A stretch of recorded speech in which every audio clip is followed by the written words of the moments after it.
Story 1. I never thought I'd be the center of a viral story, but here we are.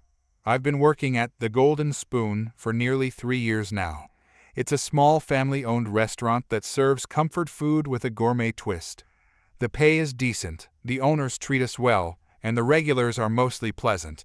I started working here to help pay for my college education.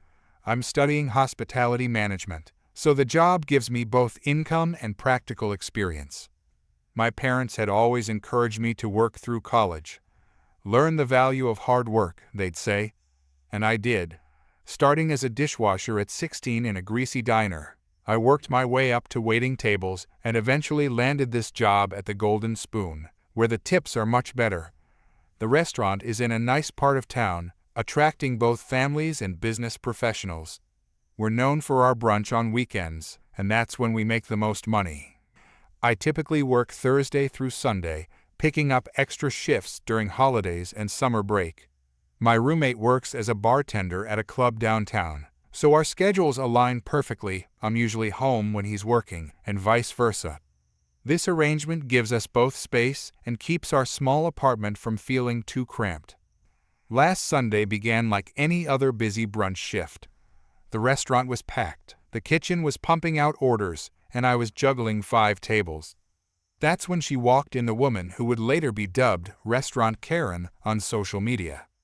She arrived with a man I assumed was her husband and a baby that couldn't have been more than a few months old. No reservation, but we had a table opening up. The hostess seated them in my section, and I approached with my usual friendly smile. Good morning. Welcome to the Golden Spoon.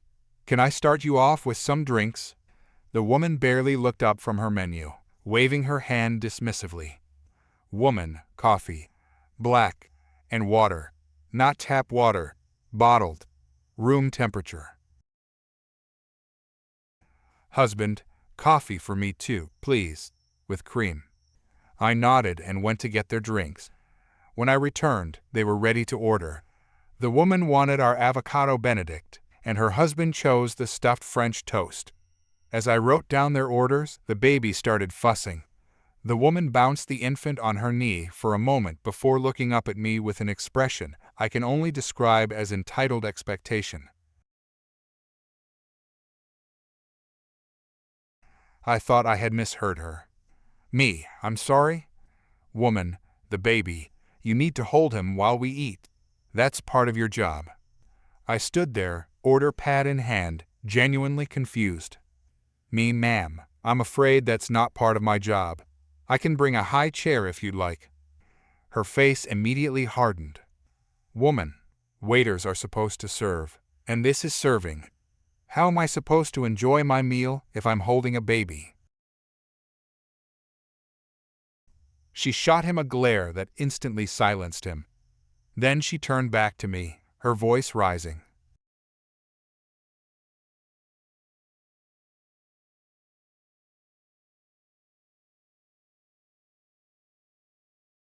By now, people at nearby tables were starting to notice the commotion. I kept my voice low and professional. I'm happy to serve you food and drinks, but I can't hold your baby. It's against restaurant policy, and I'm not trained in childcare. I'd be happy to bring a high chair, or perhaps... Woman, I don't want a high chair. I want you to hold my baby. Why is that so difficult to understand? Her voice had risen to the point where nearly everyone in our section could hear. Her husband was sinking lower in his seat, looking like he wanted to disappear. I understand you want to enjoy your meal, but I'm responsible for serving multiple tables and cannot safely hold your baby while performing my duties.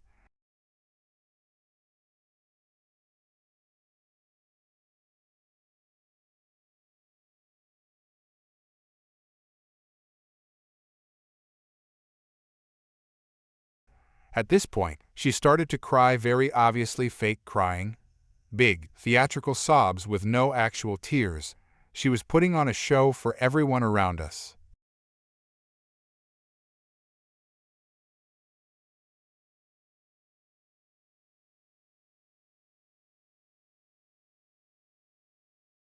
The husband looked mortified but remained silent.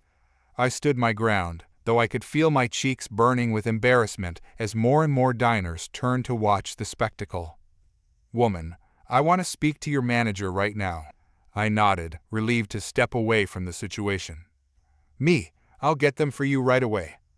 I hurried to find my manager, a middle-aged woman who had owned the Golden Spoon with her husband for 15 years.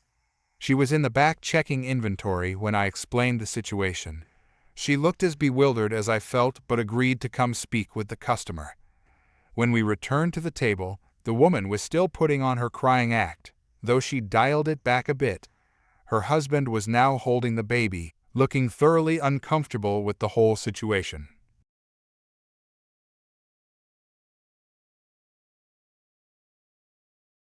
The woman immediately launched into her story, conveniently leaving out the part where she demanded I hold her baby and painting me as some anti-mother villain who refused to accommodate a simple request. "Woman, all I asked was for a little help so I could enjoy my meal, and he acted like I was asking him to babysit for hours. Don't you train your staff to be accommodating?" My manager looked at me, then back at the woman, maintaining her professional demeanor. "Manager, ma'am, our waitstaff is not permitted to hold customers' children. It's a liability issue, and they're not trained childcare providers. However, we do have high chairs available, or—" "Woman, so you're taking his side? This is outrageous. I'm a paying customer." That's when something unexpected happened. A woman at the next table stood up.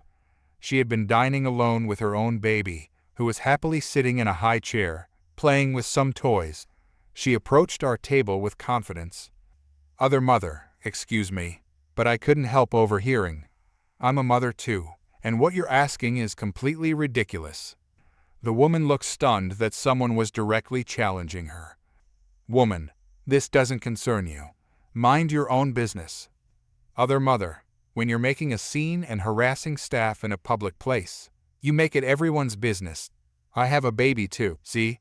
And it never occurred to me to ask the waiter to hold my child while I eat. That's my responsibility as a parent." "Woman, well, obviously you're just a better mother than me. Is that it? You want a medal?" "Other mother, this isn't about being a better mother. It's about having reasonable expectations. Waiters serve food. They're not babysitters. And pretending to cry to manipulate people, that's teaching your child terrible values." The woman's fake crying stopped immediately. Her face flushed red with anger or embarrassment, probably both. "Woman, how dare you? You don't know anything about me or my situation. Other mother, I know enough to see that you're being entitled and unreasonable. I've taken my baby to restaurants many times. Sometimes it's hard. Sometimes we have to take turns eating or even get our food to go. That's part of being a parent." Several people around us nodded in agreement. A few even started to applaud quietly. The woman looked around, seemingly just realizing that she had no support from anyone else in the restaurant. My manager seized the moment. "Manager, ma'am, I'm going to have to ask you to leave. We cannot and will not ask our staff to hold customers' children, and your behavior is disturbing our other guests." "Woman, leave? You're asking me to leave?" "Manager, yes, your meal will be complimentary, but we ask that you exit the restaurant now." "Woman, fine, we're leaving, and I'm never coming back to this place again. In fact, I'll make sure none of my friends or family ever come here either. I have a very large social media following. You know, I'll ruin your business." Her husband, still holding the baby, stood up looking absolutely mortified. He mumbled an apology as they gathered their things. The woman stormed toward the door, her husband trailing behind her. As they left, I heard her loudly proclaim, "Woman, I'm going to post about this everywhere. Nobody should eat at a restaurant that discriminates against mothers." After they left, there was an awkward silence before conversations gradually resumed. My manager patted me on the shoulder. "Manager, you handled that well. Take a few minutes if you need to." The woman from the next table, the one with her own baby, caught my eye and gave me a thumbs up. I nodded gratefully and went back to work, assuming that would be the end of it. But it wasn't. Later that evening, I started getting texts from coworkers. The woman had indeed posted about her experience on several social media platforms, complete with the name of our restaurant and a highly embellished version of events. She claimed I had rudely refused to help a struggling mother and that the restaurant had an anti-family policy. She called for a boycott. What she didn't anticipate was the response. People who had been in the restaurant during the incident started commenting with what actually happened. The other mother even made her own post, describing the woman's entitled behavior in detail. Someone had recorded part of the interaction on their phone, and that clip started circulating too. By Monday morning, the story had gone viral. Local news picked it up as a human interest piece about entitled behavior. They interviewed my manager, who stood by me and explained our policy. They also interviewed the other mother, who had become something of a local hero for standing up to entitlement. The woman deleted her original posts, but screenshots lived on. Her boycott backfired spectacularly. People started coming to the Golden Spoon specifically because of how the restaurant had handled the situation. Many parents with young children came in, showing that it was entirely possible to dine out with a baby without expecting the staff to provide childcare. For the next 2 weeks, we were busier than ever. The owners even created a special brunch item called the Responsible Parent Plate, a dish that could be easily eaten with one hand while holding a baby with the other. It quickly became one of our most popular items. As for me, I received more tips during those weeks than I had in the previous month combined. Several customers specifically requested to be seated in my section, just to tell me they supported how I'd handled the situation. A local babysitting service even offered me a part-time job, joking that I was famous for not holding babies. The woman never returned to the restaurant, but her husband came back about a month later without her and without the baby. He apologized profusely, left a generous tip, and admitted that his wife's behavior had been embarrassing. He mentioned they were working on things, whatever that meant. The viral fame eventually died down, and things returned to normal at the Golden Spoon, though we still get the occasional customer who recognizes me as that waiter who wouldn't hold the baby. It's become something of a running joke among the staff. If there's one thing I've learned from this whole experience, it's that standing your ground against unreasonable demands isn't just right, it can sometimes lead to unexpected positive outcomes. And while most of our customers are wonderful people, entitlement can walk through the door at any moment, sometimes holding a baby and expecting you to take it. Story 2. I never thought I'd have a story worth sharing on one of those entitled people forums, but here we are. This happened about 3 months ago, and I'm still processing how ridiculous the whole situation was. A bit about me. I'm a software developer who finally saved up enough to buy my dream car last year, a Tesla Model 3. Nothing too fancy, but I was proud of it. I'd wanted an electric vehicle for years, both for environmental reasons and because, let's be honest, they're pretty cool. After months of overtime and careful budgeting, I finally made the purchase. Living in an apartment complex that doesn't have charging stations meant I had to rely on public chargers around the city. It was a minor inconvenience, but I'd worked out a routine. Every few days, I'd drive to this shopping center about 15 minutes from my place that had 4 Tesla superchargers. I'd plug in, grab a coffee from the cafe across the lot, maybe do some work on my laptop, and wait for my car to charge. That particular Tuesday was no different. I'd had a long day of back-to-back Zoom meetings, and my battery was down to about 20%. I decided to head to my usual spot around 6 p.m. It wasn't too busy, only one other Tesla was charging, and the owner wasn't around, probably shopping. I pulled into an empty spot, plugged in, and settled back to check some emails while waiting. About 10 minutes in, I noticed a large SUV circling the parking lot. It passed by the charging stations twice before finally parking a few spaces away. I didn't think much of it until I saw a woman get out and march toward my car with purpose. From her body language alone, I could tell something was up. She was probably in her 40s, wearing designer sunglasses despite the sun already setting, and had that haircut that's become almost a meme at this point. You know the one. She knocked on my window so hard I thought it might crack. I rolled it down, thinking maybe I'd parked incorrectly or something. Me? Hi, can I help you? Woman, you need to move your car right now. Her tone caught me off guard. No please, no explanation, just a demand. Me? Excuse me? I'm charging my car. Woman. Well, I need to use that charger, so you'll have to move. I looked around, confused. There were 3 other charging spots, all empty now as the other Tesla had left. Me. There are 3 other chargers available. Feel free to use any of them. She let out an exasperated sigh, like I was being deliberately difficult. Woman. No, I need this one. And besides, I need the car too. That's when I realized she wasn't driving an electric vehicle. Her massive gas-guzzling SUV was idling a few spaces over. Me. Ma'am, these are electric vehicle chargers. For Tesla cars. Woman. I know that. I'm not stupid. I need a Tesla to get home, and you're just sitting here hogging it. I was completely confused now. Me. I'm sorry, what exactly do you think is happening here? Woman. These are like those rental scooters, right? You use them to get around, and then leave them at charging stations for the next person. I've seen them all over the city.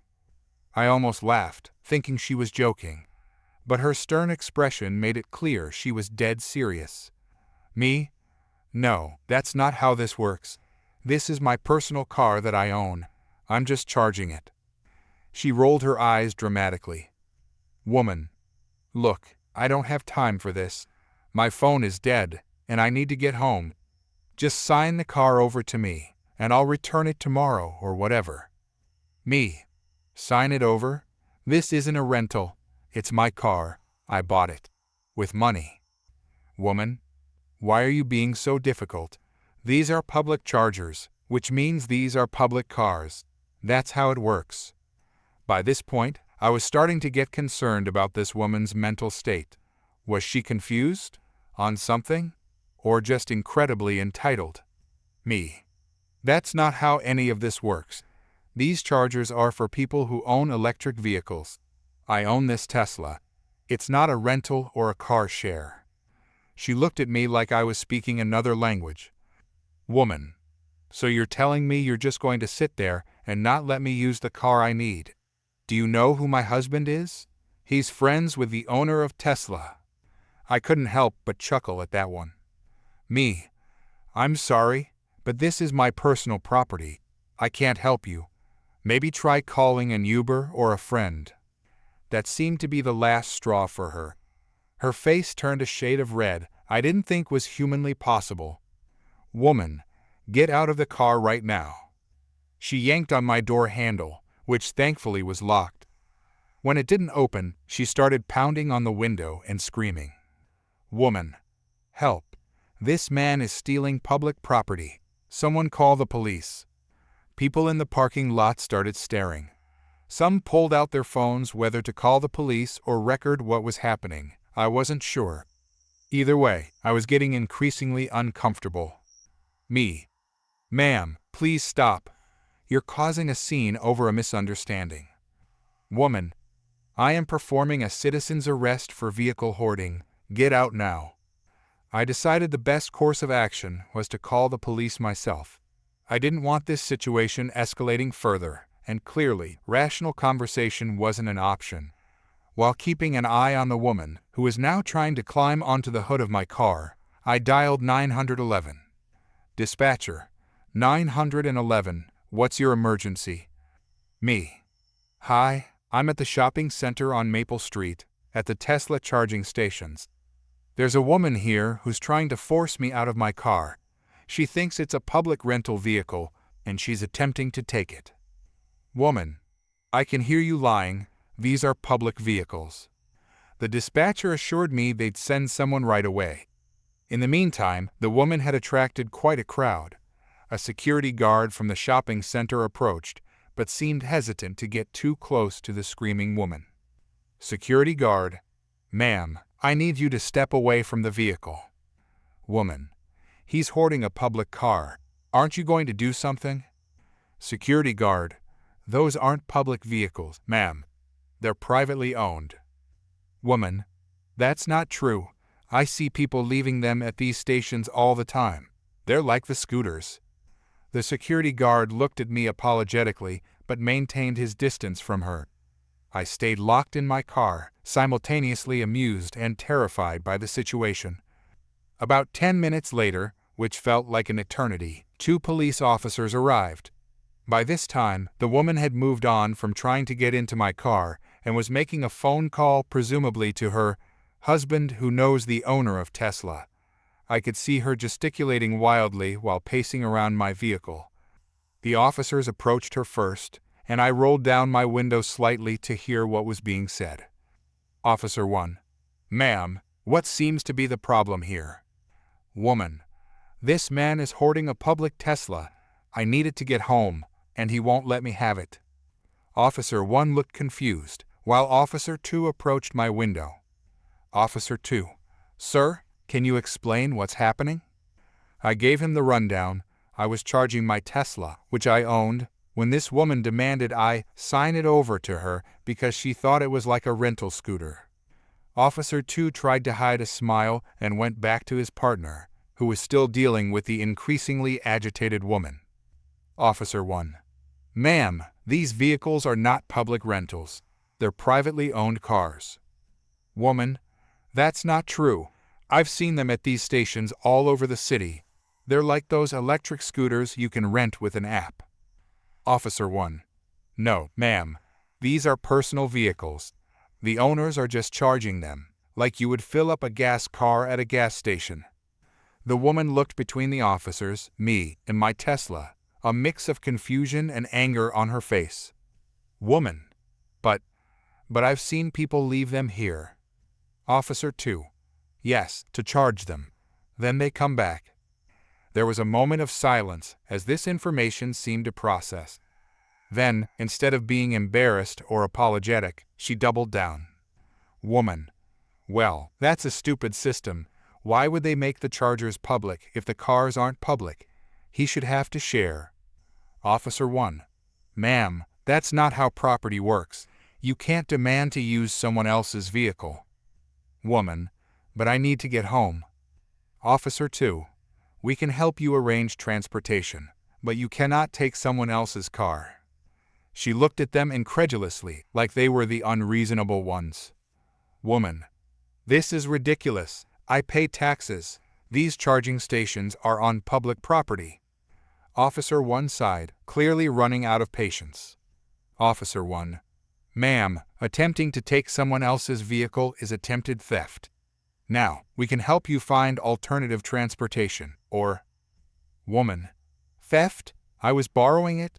This is discrimination. You're just taking his side because he's a man. At this point, several bystanders who had been recording piped up, explaining that they'd witnessed her trying to forcibly enter my car and screaming about a citizen's arrest. The officers exchanged a look, and Officer 1 took the woman aside while Officer 2 came back to get my statement. I explained everything again, showing him the slight dent in my door where she had been pulling on the handle with significant force. Officer 2: We're going to need you to file a formal statement. She's being detained for attempted vehicle theft and disorderly conduct. I watched as they put handcuffs on the woman, who was now sobbing and insisting she was the victim. They read her rights while she continued to argue that Teslas were public domain because they used public electricity. After giving my statement and providing my contact information, I was free to go. My car had finished charging during all the commotion. As I prepared to leave, the woman was being placed in the back of the police car, still ranting about how unfair it all was. I later learned she was charged with attempted grand theft auto, disorderly conduct, and damage to property for the dent in my door. Apparently, during questioning, she maintained that she genuinely believed Teslas were part of a public car-sharing program like those electric scooters. Whether that was true or just her defense strategy, I'll never know. The shopping center gave me a year of free coffee from the cafe for my trouble. The manager had watched the whole thing unfold and felt bad about the experience. Every time I charge there now, we laugh about the Tesla scooter lady. The most surreal part. About a month after the incident, while charging at the same station, I saw the same woman driving past in a small electric Nissan. She caught my eye, turned bright red, and sped away. I guess she finally figured out how electric vehicles actually work. So that's my entitled people story. Sometimes I still wonder, did she really think Teslas were like rental scooters? Or was it just an elaborate attempt at car theft? Either way, it's given my friends endless entertainment, and I now always double-check that my doors are locked while charging just in case someone else thinks my car is up for grabs. Story 3. I've been working at Sunrise Coffee for about 2 years now. It's a small local shop downtown with huge windows that let in the morning light, making it a favorite spot for the early crowd. Our team is tight-knit, just 5 of us handling the morning rush. One of my coworkers, who I'll call my colleague, has been deaf since birth. She's an amazing barista who can create latte art that belongs in a museum. Our shop has a simple system for her shifts. There's a small sign at her register that reads, "Hello, I'm deaf. Please write your order on the notepad or use the tablet menu. Thank you." Most customers are great about it. Some even try to sign "thank you" when she hands them their drinks, which always makes her smile. Last Tuesday started like any other morning. I was handling the drive-through window while my colleague worked the front register. The morning rush was in full swing, a line of sleepy-eyed customers stretching to the door. I was focusing on my own customers when I heard someone speaking way too loudly from the front counter. "Woman, I said I want a venti caramel macchiato with extra caramel and almond milk." I glanced over and saw a middle-aged woman with a designer handbag and the kind of haircut that screams, "I want to speak to your manager." She was leaning over the counter, practically shouting at my colleague, who was calmly pointing to the sign and offering the notepad. "Woman, are you deaf? I'm a paying customer." The irony would have been funny if it weren't so uncomfortable. Several customers in line shifted awkwardly. One even tried to intervene. Customer in line: "Ma'am, I think the barista is actually deaf. There's a sign right there." Woman: "That's ridiculous. She's obviously ignoring me on purpose." These millennials think they're too good for customer service. By this point, my colleague looked uncomfortable but kept her professional composure, continuing to point to the notepad while making eye contact with the woman. I finished handing a drink to my drive-through customer and walked over. "Excuse me, ma'am. My colleague is deaf. If you could please write your order down, she'll be happy to help you." The woman turned to me with such a look of indignation that you'd think I'd suggested she mop the floors. "Woman, this is absurd. If she can't hear customers, she shouldn't be working here. This is terrible customer service." She's an excellent barista. Writing down your order only takes a few seconds, and she'll make your drink right away." Woman: "I shouldn't have to write anything down. I'm the customer." This is discrimination against people who don't want to write. At this point, several people in line were openly staring. My colleague, sensing the tension, tapped my arm and gestured that she could switch positions with me. I shook my head slightly. She shouldn't have to deal with this kind of treatment. The woman noticed our exchange and scoffed. "Woman, see, you two are communicating just fine. She's faking it to avoid work." "Ma'am, she's reading my body language. We've worked together for a long time." "Woman, I want to speak to your manager right now." Our manager was in the back doing inventory, but I knew he'd handle this the same way. "I'll get my manager, but please understand that we have a policy of inclusion here. All we ask is that you write down your order." "Woman, I'm not writing anything. This is America. I have the right to speak my order." I went to get my manager, and while I was gone, the woman apparently decided to escalate things dramatically. She pulled out her phone, and I later learned called 911. Yes, she called emergency services because a deaf barista couldn't hear her coffee order. By the time I returned with my manager, she was speaking loudly into her phone. "Woman, yes, I'm being discriminated against at Sunrise Coffee. The employee is pretending she can't hear me to avoid serving me. It's a hostile environment, and I feel threatened. My manager approached her calmly. Manager, ma'am, did you just call the police? Woman, yes, I did. This is illegal discrimination, and I know my rights. Manager, there's no discrimination happening here. Our barista is deaf, and we simply ask customers to write their orders when she's at the register. Woman, she is not deaf. She's ignoring me. I've been in customer service for 20 years, and I know when someone is faking. At this point, most of the customers in line had either moved to the other register or left the shop entirely. My colleague had stepped into the back room, visibly upset by the commotion. About 10 minutes later, 2 police officers arrived. The woman immediately approached them, launching into her version of events. I could see the officer's expressions change from concern to confusion as she explained that she was being discriminated against because she refused to write down her coffee order. Officer, so no one threatened you or refused service? Woman, they're refusing to take my verbal order. That deaf girl is faking it. The officers spoke with my manager, who explained the situation and offered to show them our security footage. While they reviewed the tape, which clearly showed my colleague's sign and notepad, the woman continued insisting that she was the victim. After reviewing the footage, the officers approached her. Officer, ma'am, there's no emergency here. The barista is deaf, as the sign clearly states. The coffee shop has made reasonable accommodations by providing notepads and tablet menus. Woman, well, how was I supposed to know she was really deaf? They could be lying. Officer, we've confirmed with management that the employee has worked here for over a year and is indeed deaf. You've called emergency services for a non-emergency situation. Woman, so you're taking their side. What about my rights? Officer, ma'am, improper use of emergency services is punishable by a fine. In this case, we're issuing you a citation for misuse of 911. The woman looked shocked as the officer wrote out the citation. My manager then stepped forward.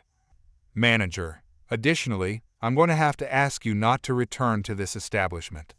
Your behavior toward our staff has been unacceptable. Woman, you can't ban me. I'll sue. Officer, they have the right to refuse service to anyone who creates a disruption. I suggest you accept the citation and leave before this escalates further. Finally realizing she had no ground to stand on, the woman snatched the citation, stuffed it into her designer bag, and stormed out, pausing at the door to announce that she'd never come back to this terrible place anyway. The whole shop seemed to exhale collectively after she left. The officers apologized for the disturbance, got coffee to go which my manager insisted was on the house, and left. My colleague returned to her register, where customers began approaching her with written orders and sympathetic smiles. That evening, our shop's social media accounts received an outpouring of support from regular customers who had witnessed the incident. Many shared stories about their positive interactions with my colleague, and several people even started learning basic sign language to use when ordering. Sometimes it takes one entitled person to bring out the best in everyone else, and while I hope that woman learned something from the experience, I'm just grateful that justice was served along with our coffee. Story 4. It all started with a parking space. Not an assigned one, mind you. Just a spot on a public street near my daughter's school where I'd park during the afternoon pickup. Perfect location, only a 2-minute walk to the school gates, and usually empty when I arrived. I'd been using this spot for about 3 weeks when the trouble began. As I pulled in one Tuesday afternoon, a silver sedan screeched to a halt behind me. The driver, a red-faced man probably in his 50s, rolled down his window and started gesturing wildly. Man, what do you think you're doing? That's my spot. I looked around for any signs indicating reserved parking and saw nothing. Just a regular street spot like any other. Me sorry, but this is public parking. There's no assigned spaces here. Ma'am, I park here every day. Everyone knows that's my spot for pickup. Me, well, I've been parking here for weeks and haven't had any problems. Man, That's because I've been on holiday. You just wait until tomorrow, you'll see. I've been parking here for 3 years. He continued ranting as I locked my car and walked away. I briefly considered finding another spot the next day to avoid the drama. But the more I thought about it, the more irritated I became. It was public parking on a public street. This man had no more right to it than I did. The next day, I deliberately arrived early and parked in the same spot. Sure enough, within minutes of my arrival, the same silver sedan appeared. This time, the man didn't just shout. He parked his car directly behind mine, blocking me in completely. Through my rearview mirror, I could see him sitting there with his arms crossed, a smug expression on his face. When I returned with my daughter, he was still there, engine idling. As I approached my car, he rolled down his window again. Man, not so clever now, are you? Maybe next time you'll remember whose spot this is. I assessed the situation quickly. He had positioned his car in a way that made it impossible for me to pull out. Clearly, he expected me to beg him to move, to apologize for taking his spot, to promise never to park there again. I looked at him, then at my daughter, who was watching with curious eyes. Me, come on, sweetheart. We're going to walk home today. It's only 20 minutes, and it's nice out. Daughter, but what about our car? Me, we'll get it later. The man's expression changed from smugness to confusion as we walked away. I could hear him calling after us, but I didn't turn around. My daughter peppered me with questions about the angry man all the way home, and I explained as best I could about public spaces and standing up to bullies. The next morning, I took the bus to work. Usually, I'd drive my car and drop my daughter at school first, but today was different. On the ride home, the bus route took me past the spot, and I saw that my car was now free. The man had eventually moved his vehicle, probably assuming I'd come back that same evening. I could have gotten off the bus, retrieved my car, and resumed my normal routine. But something in me refused to give in that easily. I stayed on the bus and went straight home. The following day was the same bus to work, bus back home. My wife thought I was being ridiculous. Wife, you're spending money on bus fare when we have a perfectly good car sitting there. Me, it's the principle of the thing. Wife, what principle? That you're as stubborn as that idiot who blocked you in. Me, exactly. By the end of the week, I'd switched to taking taxis because the bus schedule wasn't convenient for early meetings. It was costing me a small fortune, but I remained adamant. Each day, I'd pass by and see my car, sitting untouched in that same spot. Occasionally, I'd glimpse the silver sedan parked nearby, but never again directly behind my vehicle. The second week tested my resolve. My wife had moved from thinking I was ridiculous to finding the whole situation hilarious, telling friends about the parking standoff at dinner parties. My daughter started referring to my car as the one that lives at school now. My colleagues couldn't understand why I'd pay for taxis when I owned a functioning vehicle. Still, I persisted. There was something oddly satisfying about the whole situation. I was spending money and inconveniencing myself, yes, but I was also making a point. That spot didn't belong to anyone, and I certainly wasn't going to be bullied out of using it. After exactly 2 weeks, I decided the message had been delivered. On a quiet Sunday morning, I took a taxi to the school, found my car covered in a fine layer of pollen and dust, but otherwise untouched, and drove it home. The next day, I resumed my normal routine, driving to work and school. When afternoon pickup time came, I parked in the same spot with a slight feeling of trepidation. Would the man return? Would we have another confrontation?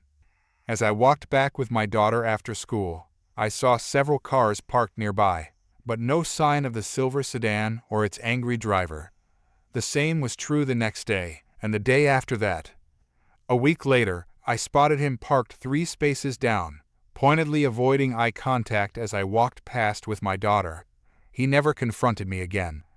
Whether he'd grown tired of the fight, realized how unreasonable he was being, or simply found another spot to claim as his own, I'll never know.